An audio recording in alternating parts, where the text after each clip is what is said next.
At Maverick Public Relations, growing your influence is their specialty. NPR works with remarkable companies in the cannabis industry to deliver exceptional results. Experience big agency expertise and outstanding client service delivered by seasoned and knowledgeable experts. Connect with Maverick PR today and move your company to the next level. Visit them today at www.themaverickpr.com. From a studio high above the clouds of the Okanagan Valley, this is the Cannabis Podcast. Exploring the world of Canadian cannabis culture, one toke at a time. Now, here's your host and bud tender, Gary Johnston. And thank you once more for coming back to the Cannabis Podcast. Here we are in episode number 90. Appreciate you coming back each time. If this is your first time, well, an especially warm welcome. And I suspect we may have a few first-time visitors this time around who are tuning in for the veteran farmer story, which is coming up later. So welcome to you as well. Just a reminder, this show is intended for those 19 or older in your jurisdiction and is intended for entertainment purposes only. You should always consume your cannabis responsibly. I talked today with Mitch Grant, who is the PEI rep of an organization that I referenced called the Veteran Farmer. He contacted me through Facebook a little while ago, and I think the story of what they do really needs to be told. They assist veterans, first responders, and others to deal with life's trauma using cannabis as an assist. We also have a story that refutes the validity of mold in a canopy grow room. On Cultivar Corner, we stop for some pink Bubba from Wagners, and we're going to finish off with a story about growing some cannabis just for deer. All of that and more on episode 90 of the Cannabis Podcast. And before we get too far along, let me thank some sponsors. Thank you to Randy. Randy bought me a doobie. I appreciate it, dudes. Also, a big, huge thank you and a welcome to Jordana, who I talked about last week. Well, she was so impressed she became a member and bought me a couple of doobies. Welcome along for the ride, Jordana. She, along with JS, now has access to videos for all the Cultivar Corners, plus unreleased Cultivar Corners, and gets early notice of what's coming up. You can participate too if you feel like it. buymeacoffee.com/cannabispodcast. If you like what you hear and you feel so inclined, you can always buy me a doobie. Now, let's get to the first story of the day. And for that, we're going to mjbizdaily.com and another story by Matt Lamers, who we've talked about before. You may have seen some pictures floating around social media in the last few weeks about some growing in a purported canopy growth grow room. Well, that's what this story is about. An executive at Canadian licensed producer Canopy Growth acknowledged that images circulating on social media depicting cannabis plants laden with powdery mildew were taken at its facility in Smith Falls, Ontario. However, Mario Castillo, vice president of manufacturing, said the photos are not representative of Canopy's cultivation operations. He said the plants depicted in the images had already been slated for destruction after an irrigation system failure in a small number of rooms. There are quite a few fairly upset cultivation employees in our Smith Falls facility because it is a photo taken completely out of context. We had an irrigation system failure on December 25 and 26, Castillo said in a phone interview. Castillo said the plants would not have passed the company's quality assurance standards before being shipped for sale to consumers. It's unfortunate that the release of the pictures reflects on the rest of our employees, who do a great job in our facilities and who didn't particularly like that was put out there, out of context, for people to think that's the quality of work that they do, he said. The Canopy executive said the company does not have a disproportionate problem with mold at its Canadian marijuana greenhouses. However, Castillo said occurrences of mold are part of running a large cannabis company. Is it normal to have a crop that does suffer from powdery mildew every once in a while? For sure, that's part of this industry. And anybody that tells you they've never dealt with powdery mildew just hasn't grown cannabis, he said. There is a lot more to this story, and you're welcome to dive into it yourself. The link you will find back at cannabispodcast.com. But the point that I wanted to make in bringing up this story is that those awful-looking plants that were circulating on social media a few weeks ago, apparently the cause of that was a mechanical failure in a grow room. From a studio high above the clouds of the Okanagan Valley, this is the Cannabis Podcast. You may or may not have noticed that it's been a while since there's been an interview on the Cannabis Podcast. There's been no particular reason for that. I didn't decide that I was suddenly not doing interviews anymore. I guess I just didn't have any lined up, and perhaps, honestly, I was being a bit lazy. Well, That laziness is finished, because I was approached for a couple of interviews actually coming up on the next couple of episodes. We're going to start with this one.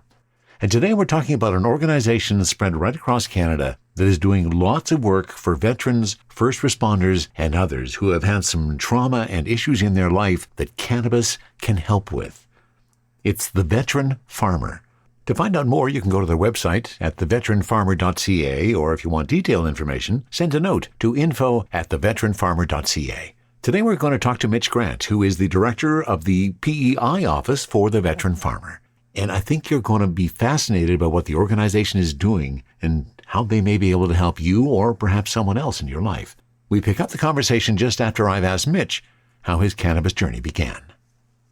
I started with cannabis just over 3 years ago at the Veteran Farmer. It's a bit of a funny story. I grew up very much under the stereotype of what cannabis was, and didn't really want much to do with it. I had some friends who had parents who had issues with different drugs at the time, and I kind of lumped it all in at the same. Fast forward 20 odd years, and I'm out of the army and trying a bunch of different medications and trying a bunch of different therapies, but nothing's quite floating right. Nothing's really clicking well. There's a lot of side effects to a lot of the pharmaceutical medications. And quite often you hit a point where you start taking medicine for medicine. But I was still very not big on cannabis at the time, to the point where my wife and I, in March of 2017, went to Jamaica. And my wife at the time was saying, hey, why don't you try it while we're here, right? It's easy to try here, kind of harm-free as long as we're here, right? Like something goes wrong, we'll deal with it. I was still so against it. That was March 2017, right? You fast forward 6 months from that point to the late September timeframe, 2017, and a good friend of mine had gone out to the Veteran Farmer, started using cannabis, and I saw immediate and drastic changes for the better in his ability to handle things. And so under my wife's kind of pleading, I went out. The state I was in, I earned the lovely nickname of Sketchy. And by October 17th of 2017, right, I got my prescription that day. So the day it went legal, I got my prescription, and I had never really been using it much before. And Autumn and the team at the Veteran Farmer took the time to really low and slow introduce me to cannabis, to educate me on the whole spectrum. And I quickly went from using a 3 gram a day prescription that is available through veterans for certain ailments. But as I said, I've been on pharmaceuticals for a while, and come early 2018, those pharmaceuticals were having a really negative cumulative effect on me. And so I had to do a crash come off. And cannabis and how it affects your endocannabinoid system is actually how I dealt with all those massive pharmaceutical withdrawal effects, right? And then with your education and the use of a whole spectrum cannabis, right, you even taper off of maybe that usage amount. So like when I came off all those heavy doses, it was quite difficult. I was using easily a half ounce a day, and that includes in edible and pretty much any way you can get it on you, edible, topical, and smoking, right? So, or vaping, or again, the Veteran Farmer is very big on that whole spectrum concept. And there's something for everybody in it, right? Well, I'm glad the circle brought you here, Mitch. It seems like it was destined to be, and it took a few years to get to there. So give us a sense of your veterans experience, if you don't mind sharing some of that. Know what got you to that state. Mine is not as flashy as most would kind of say. I was hurt at home, or I suffered an injury or a bit of a breakdown at home, and I'm fortunate to have the same benefits as a lot of other veterans. Um, I was 8 years as an artillery officer, primarily stationed in Gagetown in different roles: troop commander, adjutant, operations officer, um, course instructor, things like that. Very busy, kept up with it, and then just some other things in life happened, and an injury came in, just like anybody else on disability at work, right? And so I kind of tried to integrate back to civilian life for a number of years. It didn't go well. And again, that link to the veteran farmer really was a lifeline for me, and all the social supports it offers, but also just in how to medicate properly, right? And how to really integrate it into your life in more than just those kind of stereotypical ways, and why it works, which really, for somebody who's not necessarily as familiar with the recreational side of things, really goes a long way to um, easing those tensions, right? Yeah, I bet. I bet. Well, thank you for your service. I appreciate the fact that you spent all that time in the armed forces, and we would all have a lot of trouble if there were people like you doing your job in that, Mitch. So thanks for so much for that. So let's get to the Veteran Farmers organization that you first contacted me about, and I know it was Autumn Farmer that started it with her husband. Why don't you give us a brief summary of what that story is, Mitch, and how they actually got it started? Yep. So Autumn Farmer is the director of the Veteran Farmer. It was established in 2016, and they opened their location, built it in 2017. It was built because as Lloyd transitioned out of the military, Autumn was very much aware that there was no support at that point in time. He was a vet of the 80s and 90s, and so there really was nothing there, and it was a huge challenge. And you don't have to look far in media to see statistics of what happens with a lot of veterans, with their health, with the health of their families. It's definitely the buzz, or had been pre-COVID in the media for a while. It's not an easy transition. And so that is why Autumn and Lloyd, really, well, specifically Autumn, wanted to start this program. So like I said, they opened up their full location just there in March 2017, which put me in some of the early clientele for the farmer.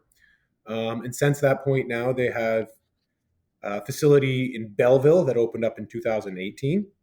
They have a facility in St. John's that opened up in early 2021, one in Edmonton as well that just opened up in 2021, myself here on PEI, and then Halifax is opening up within the next 2 months, and there will be a facility opening up in the province of Quebec, but they're not disclosing the exact location at this moment. So, Okay.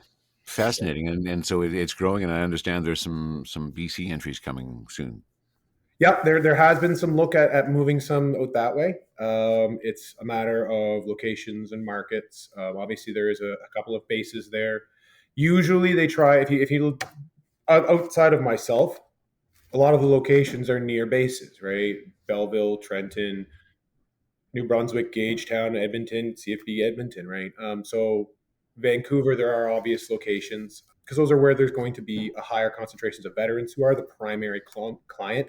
The veteran farmer is open to veterans and first responders at no membership fee, civilians at a $100 one-time processing fee for membership. But really, their primary clientele, their primary role is as a transition service to really help veterans move from that high intensity life of being a soldier or being a first responder into that civilian role. And Autumn has found cannabis walk hand in hand in that transition. Wonderful. So Right? so And take helping. take me through the steps. I'm a veteran coming along, and I contact you about some services. What kind of steps do we go through, and what services do you provide? So when you enter the door at the veteran farmer, you're going to be greeted by somebody. Usually there's a veteran volunteer on staff, not staff, but like just who's filling a role. They're there having some coffee. They might be helping out with something, and they're there just to kind of chat and kind of see where you're at. And they'll guide you to, if you weren't picked up right away by the secretary or nurse on staff, or administrative assistant, sorry. And they will go through a quick doc with you, and that's going to be getting your tombstone data. One of those important things is, do you have a awarded conditions from Veterans Affairs, right? That can get you that cannabis prescription, or that they'd give a cannabis prescription for your PTSDs, your depressions, your major pains or breakdowns, like physical breaks, things like that. There's obviously other conditions out there, and the medical process is very complicated, like for how they assess it. But we go through that. We put their information into the system. There are weekly clinics now where you will have a first appointment, and that will be an initial assessment, and then you'll have a second appointment, and that will be your actual talk with the doctor, where you will then get your prescription. And within 7 days, usually from walking through that front door, you should be able to place your first orders with a medical LP somewhere in Canada. Okay, and so you provide the prescription. Is still up to the client to make that connection back to the LP. No, so we give them the medical documentation. The veteran farmer has a few partners, and they have recommendations based on previous experience. Obviously, any business would, but they will help forward that information off to the LP you'd like to use. So if you have pre-existing knowledge, you'd want to say go with a Fria or Tilray, right? You had tried some of their recreationally and you were now coming that way. Well, then they'll forward it that way, right? But there could be other. There's obviously a lot of medical providers out there right now. The big ones being Spectrum and Afria, right? A few years ago, that used to be quite a few more, but I bet, and it's an ever-changing landscape, and still is. And I don't know if you heard, there was one provider out here, Shelter Market, just closed down this last week. I'm sorry to hear that. No, and I mean, you cover that quite a bit in your show, obviously, right? Like that changing retail landscape and producer landscape. So yeah, we take that snapshot. You'll get your order, and very early on, so things have changed in the era of COVID, but the typical way this would happen is you would come in during business hours, after you've got your prescription, and you'd sit you down. And even if you wanted to for your very first prescription, and this is what I did, right? I had no experience in this. So they walked me through, okay, they got me through that, got me my prescription. And as soon as I could order, they took me to the LP site and they said, okay, we're going to teach you how to make your own medicated oil. And to make this kind of oil, you're going to want this kind of medicine, this kind, this kind, this kind. Now, because of the medical cycle, we'll try and get something for you to inhale or smoke or vaporize, and that will be kind of whatever else you want, right? We can play with that. But the big one was they'll tell you what you need to order your first couple of times to try and guide you through that oil. Because part of that process is after you've placed that order, you're going to come in and you're going to do a class, or the application is now launched for members. And that application, or in that class, they'll show you, first off, why full spectrum medication works. There's a few really good examples they use. A porcupine that can't, endocannabinoid system effectively gets to a porcupine that can't get its quills back. Cannabis is one of those ways that we can really reinflate those quills. It relates to a lot of things from a full spectrum perspective, in that cannabis isn't about the take two, call me in the morning method, right? Everybody needs a slightly different dose, a slightly different relationship with the medicine. And so they'll walk you through why that is, right? How that works. And then they'd say, here is a basic ratioed whole spectrum oil. We'll concentrate that ratio on the three most easily accessible cannabinoids, usually THC, CBD, and CBNs, because they're effectively just stale THC, right? And kind of how you can ratio those out. Now, if you're putting whole bud into that, and they explain like this is why it's so much better, it's so much more effective. Of course, the entourage effect comes in there. And this happens over 2 to 3, maybe even 4 classes as you're learning how to make your own oil, why it works.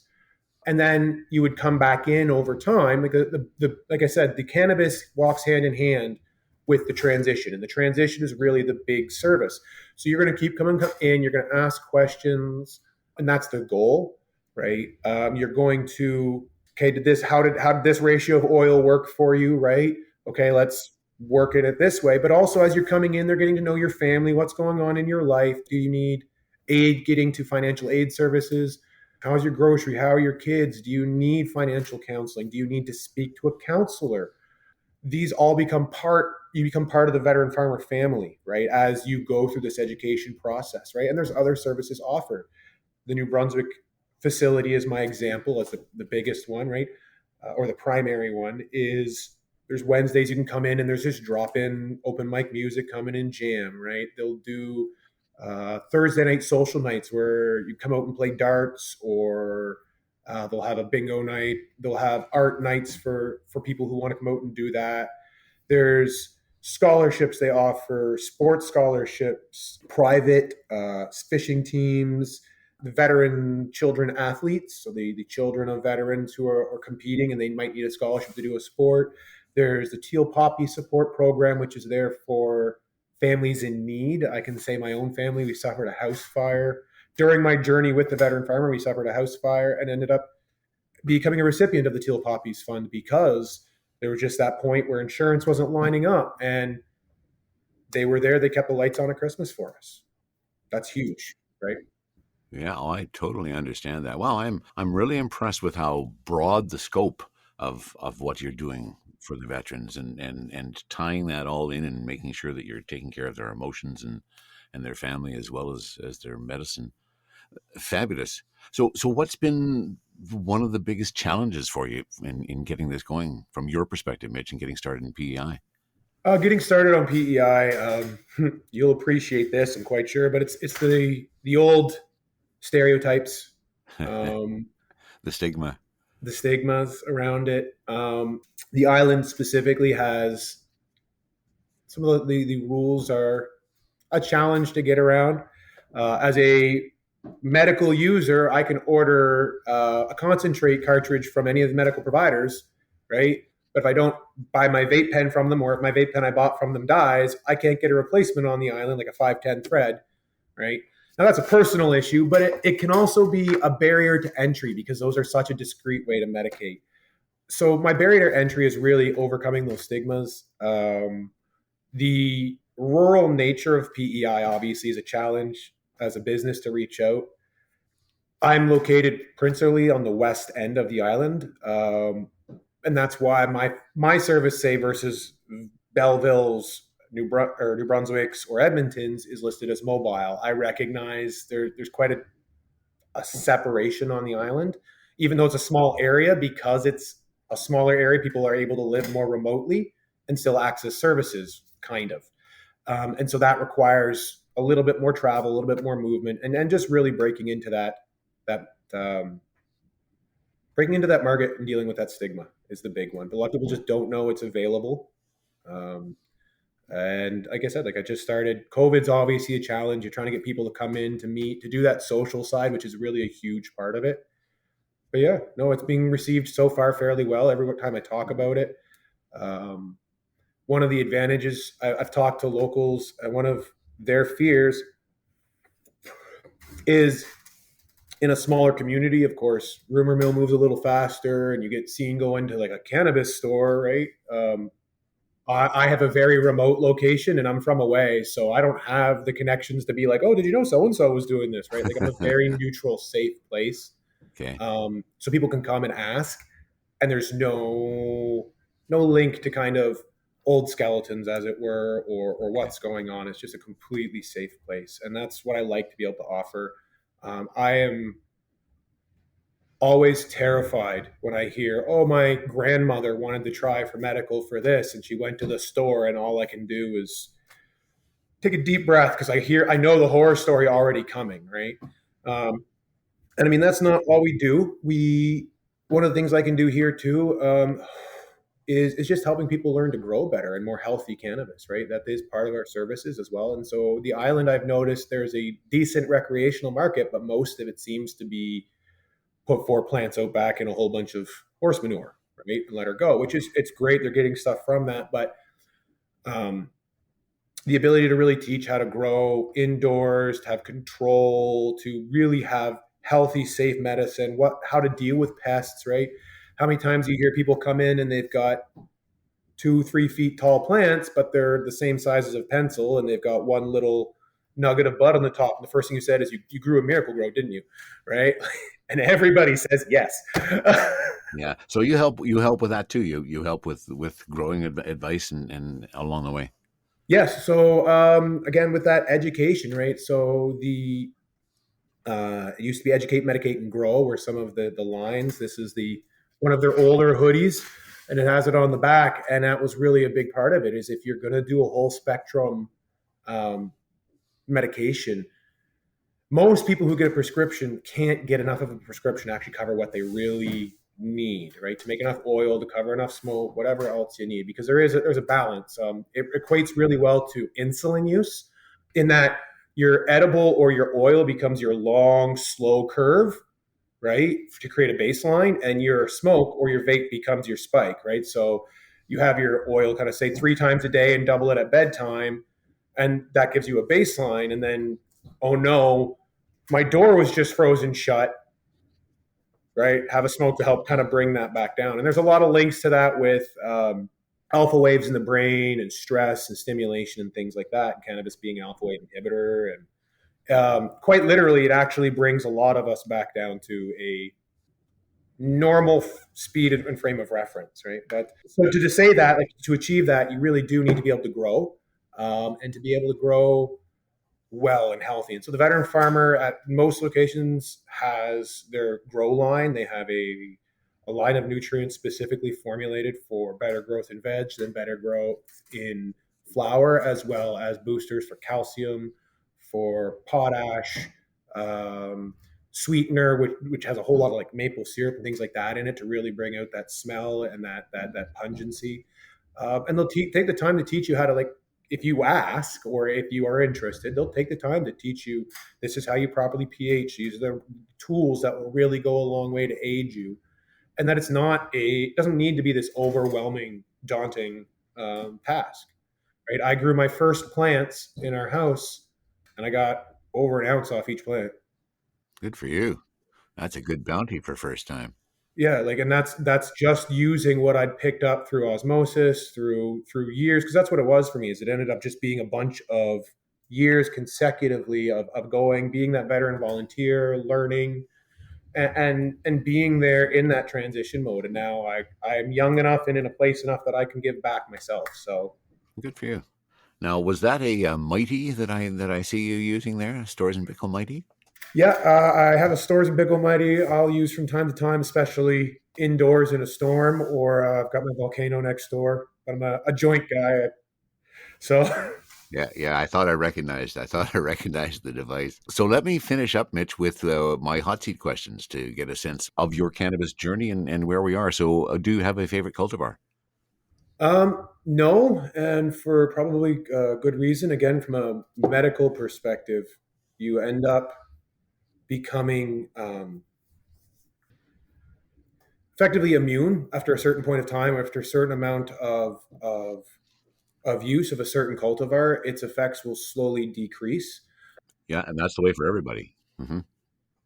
But it's even more so in a medical. So, like, if you are only using recreationally, where you might only use, say, a gram a day or every 2 or even 3 days, right? Versus if you're medical and you're using 3 to 10 to 15 grams a day, you'll hit that cap point a lot faster. Oh, of course, yeah. So I have more than one. I have a few. I'm definitely partial to Rockstar, simply because it's my wife's favorite. It's one of those ones I can pull out when I need to. Yeah, nice.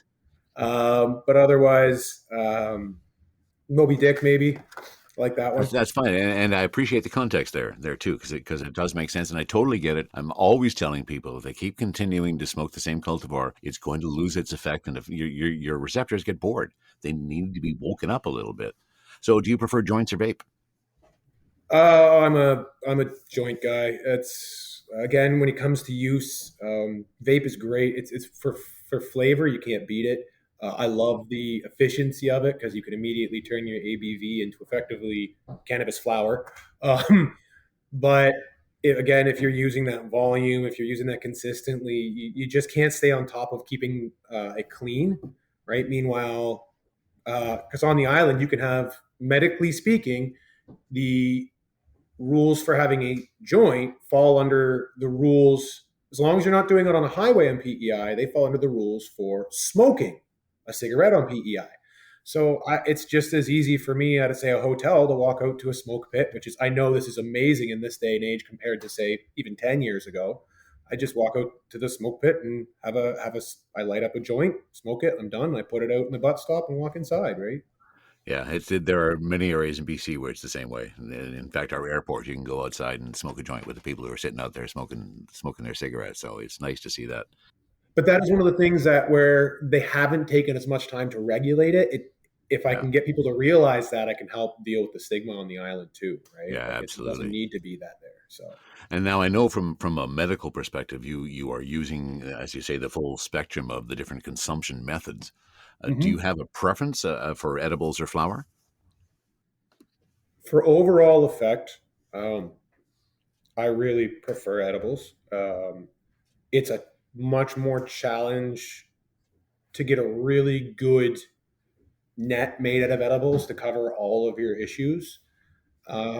But I notice for what ails me, like I'm not using it. I do use it as an aid. Once I hit that medicated point, I can use it as a bit of an aid when I'm playing guitar or something. But yeah, it's more for the medical aspect from your perspective.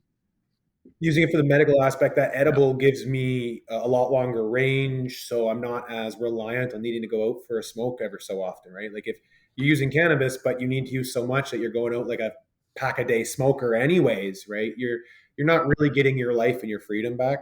But again, you fall into that trap that it's really, really easy. I travel a lot. It's really easy to roll 20 joints if you have to for a bunch of days and just go, right? And then say take a bottle of just plain old fashioned oil. I make my oil actually a natural peanut butter. So like people will see me on the side of the road having a spoon of peanut butter, right? But again, it comes into just ease of use, right? Sometimes is what one of the big challenges is in really showing people how easy it is to medicate. And for me, for use and taking and what affects what I like to do. Well, thanks so much for the time today, Mitch. You've given me a real understanding of what the veteran farmer is all about, and really impressed with what your organization is doing and how you continue to grow and help the veterans get their lives back and using cannabis to help them do that. It's a fascinating story.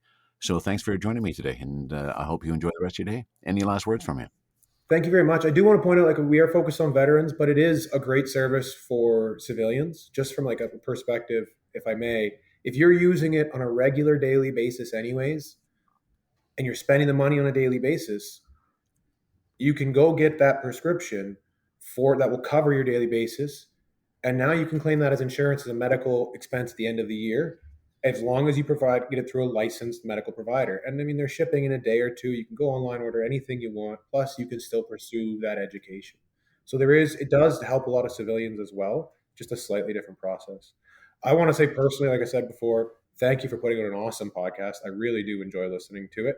But you haven't treated me about joining the organization as a civilian and taking advantage of some of the services that may be there. I may pursue that a little bit more. That would be phenomenal if that was able to help you or to aid you in your journey at all. And yeah, it is. There's a lot that's available, like just the ability to really capitalize on what a whole spectrum medication looks like, from smoke to oil to concentrate to edible to topical, and what that can do for you in transitioning into that next phase of your life. And then the social supports themselves are they're absolutely phenomenal. What the veteran farmer can provide for people, for spouses, for transitioning members is just, I tried to go over it, but there's years worth of stuff available there. So. Of course there is. Well, thanks for sharing your story with me today, Mitch. I really appreciate it. And I hope you're not affected by the storm that's headed your way. Well, I think it's hard to see across the road now, but I'm right up by the water. So, well, good luck with that today, and I hope you enjoy the rest of the day. Thank you. You too. Take care, Gary. Are you ready for liftoff? Don't miss Canada's #1 cannabis conference and trade show, Lift & Co Expo, coming this May 12 to 15 to Metro Toronto Convention Centre. Level up your industry intel at the Lift Cannabis Business Conference. Connect with movers and shakers from across the cannabis industry and preview new products and services from 250 plus exhibitors. Plus, everyone loves Lift & Co Expo's prizes, live music, and more. Visit liftexpo.ca for tickets. That's liftexpo.ca. CBD, terpene profiles, what's in me? Oh, please explain to me. Cultivar Corner, Cultivar Corner, oh yeah. Cultivar Corner, please explain this stuff to me. On Cultivar Corner today, we're going to the Tri-Cities area of Ontario for some Wagners weed. Wagners well-made weed, in fact. What are we doing? We are doing Pink Bubba. Any idea what that might be a cross of? Bet you do. How about Pink Bubba and Bubba Kush, or rather Pink Kush and Bubba Kush? That's what we're doing today. It has some notes of pine and some earthiness associated to it. Pop this container out. Of course, I have already done my work. I've already got my joint ready. These bags still bug me sometimes. But I got it open. Hooray, hooray, I did it. Oh, yeah. Lots of really pine notes. And much of that earthiness. So, on the package, tells me we are THC at 21.1%. It's not indicating any of the terpenes. The package date was back in September of 2021. So, it's about 3 months old. No terpenes on the package. Do we have terpenes on the website? Let's take a peek. So I've got the weed. Well, first of all, let's give you a bit of background on Wagner's weed. When it comes to growing well-made weed, what matters most is the weed. Wagners exist to work hard and cut through the noise. So plant their stake in the ground and grow well-made weed. It's indoor, grown by Wagners. Planting their first seeds in the Tri-Cities, they sought to grow weed well. For Wagners, growing in a climate of high heat and freezing temperatures demands a finely tuned indoor grow. Their seraponic system has been tested time and time again as they've discovered the path to well-made weed. We all appreciate a toke or two for different reasons. At the end of a long day, maybe the beginning of an exciting one, or often just to take the edge off. There's nothing worse than rolling a joint, sparking it up, and being let down. We put our heart into every flower we grow. Regardless of the occasion, Wagners is there for you to get the job done and leave you feeling satisfied. Well, now I think it's our job to make a judgment of that. Oh, yeah. Definitely lots of piney notes there. And some of that earthiness. So, do they give me the terpenes? Let me grab the page for Pink Bubba. And alas, no. They're just giving me the aroma and the flavors. The aroma, that pungent earth and pine, which we've already picked up. The flavor, more of a floral and juniper. So as I said, this is a cross of Pink Kush and Bubba Kush.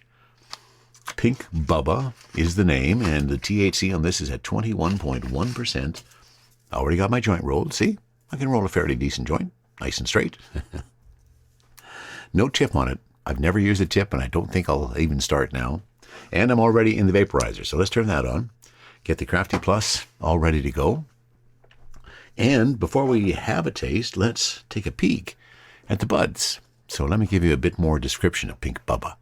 It's a cross between Pink Kush and Bubba Kush. The weed is a compact structure that shows stunning mint green and deep purple hues.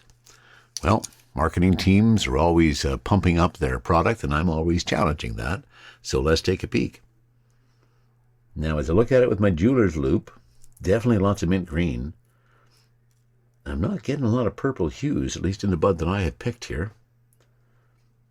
Now, okay, there's a bit of that. In terms of the trim, pretty good. There's a few sugar leaves, but we can't expect perfection after all. What about the trichomes? Trichome fields are fairly vast, and a lot of amber in this one as well. So that bodes well for how this may impact us on the smoke perspective. So as I said, I've already got the Crafty Pluses loaded. Let's fire up the joint of Wagner's Pink Bubba and see what that 21.1% THC does for us.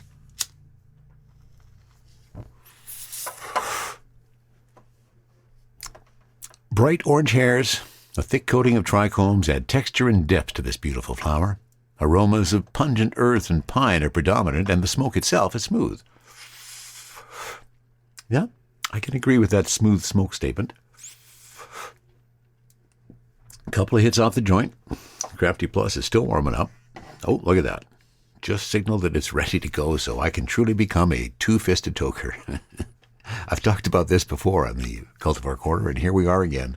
My left hand has the joint, my right hand has the Crafty Plus, and away we go.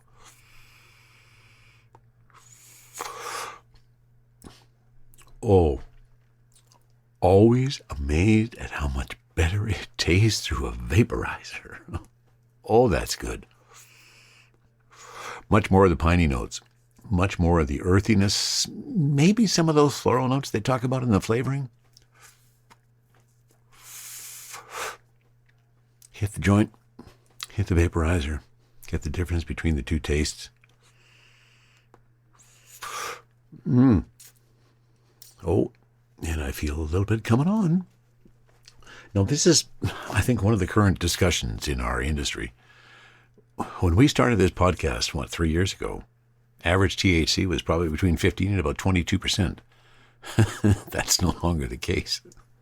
This Wagners Pink Bubba at 21.1% would be considered to be low on the THC scale. But for me, I'm hoping that the fact that I'm guessing that the terpenes involved are going to be some myrcene and some pinene, and those two generally bring me the happy eyes. So let's hope. I can feel a touch of them coming on now. Now, I don't expect this to be a wham, smacky in the face kind of a high at 21.1% because my tolerance is fairly high. Once again, I'm mused about whether a tolerance break would be worthy, but I wouldn't be able to produce the podcast for as long as that tolerance break was going on. It would seem disingenuous of me to be doing a podcast about cannabis while not consuming cannabis. But I digress, which could be an indication that that high is coming on. And there they are. Can feel the happy eyes coming on now. Not really, really deep, but there.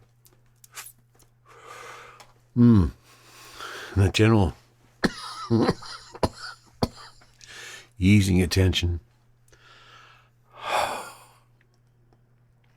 I wasn't expecting to be knocked on my ass with this one.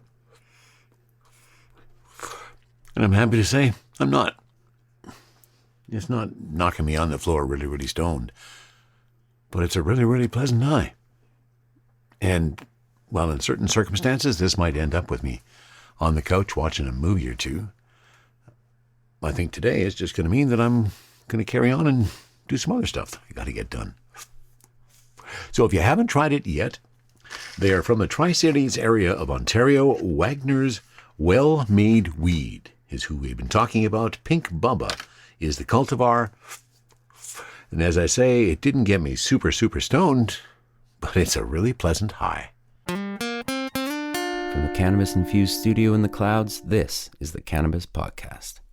And as we come into February and March is getting closer, and that means April's going to be here and the growing season's going to start before you know it, it made me think about the only time that I ever tried to grow outdoors. It was with some friends in the Kootenays. We were living in Trail, and for some reason, I don't know why, we picked a plot of land that was just outside of Grand Forks. No, Christina Lake. Just outside of Christina Lake. Which didn't make any sense because, as I say, we lived in Trail. Regardless, though, Bill and Maggie, those were my two partners in this grow operation. And I remember the day we headed out in I think a Datsun pickup truck, had a rototiller in the back, and some weak directions to this plot, which was just off the highway, literally visible from the highway, just coming out of Christina Lake as you're heading into Grand Forks. But we went out there and carved out our plot of land where we figured it would be get good sun access.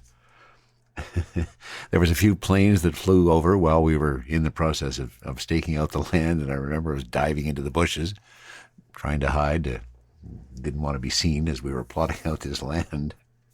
Of course, back then it was illegal to grow cannabis, so there was some understanding of why we might not want to get caught. And I'd never done it before. This was the first and only time that I'd actually participated in the outdoor grow. We got the land ready. I was thinking, did we go with clones? No, we started from seed. So we did pop some seeds and put them in the ground. They seemed to take. We took turns being responsible for driving out there and taking care of some watering duties. And surprisingly enough, the plants actually started to grow and got to get some girth on them, which I was surprised by heck on. I thought they would need a little bit more dedicated care to really grow some decent plants. But so we had been a few weeks into the grow now. The plants were well established. And myself and a friend went out to do some checking. We were well away from bud stage, but there were substantial growth on it now. They were certainly into the veg state. And I'll never forget the look on, or the thought that crossed both of our minds as we came around the corner to where our plot was supposed to be. And there wasn't a plant in sight. It was gone. Not the plants were gone. The plants were still there, but they'd mostly been eaten. And all around the edge of the place where we had established the grow, there was these bent parts of grass where we figured the deer, after they ate the THC, and although there probably wouldn't have been too much THC in it, but anyways, where we figured they had a little nap after eating all of our cannabis. And that might have been the reason why that's the one and only time that I did an outdoor grow away from my house, and that required some mobility and some attention, and it turned out that I got absolutely nothing out of it. Quite disappointing. I'm hoping this year is not going to be disappointing. We're going to do autoflowers again, and this year I've decided to go the fertilizer route, and I am going the refertilizer route. If you haven't heard of refertilizer yet, it is a cannabis-specific 3-step fertilizer program done by a couple of brothers, Mike and Joey Druin, and in fact, they're going to be my guests for an interview on the next episode of the Cannabis Podcast. And if you haven't heard it, they have one of the most clever songs done for legalization of cannabis in Canada, and we're going to play that on next episode too. That is coming up, as I say, next episode. That pretty well wraps it up for episode number 90. If you ever have any comments about anything you hear on the Cannabis Podcast, please send a note to info@cannabispodcast.com. Thank you so much for coming along for the ride. I really appreciate you being here. If you feel so inclined and you like what you hear, you can go to buymeacoffee.com/cannabispodcast and buy me a doobie. That wraps it up for episode 90 of the Cannabis Podcast. From the Cannabis-infused studio, high above the Okanagan Valley, this was the Cannabis Podcast.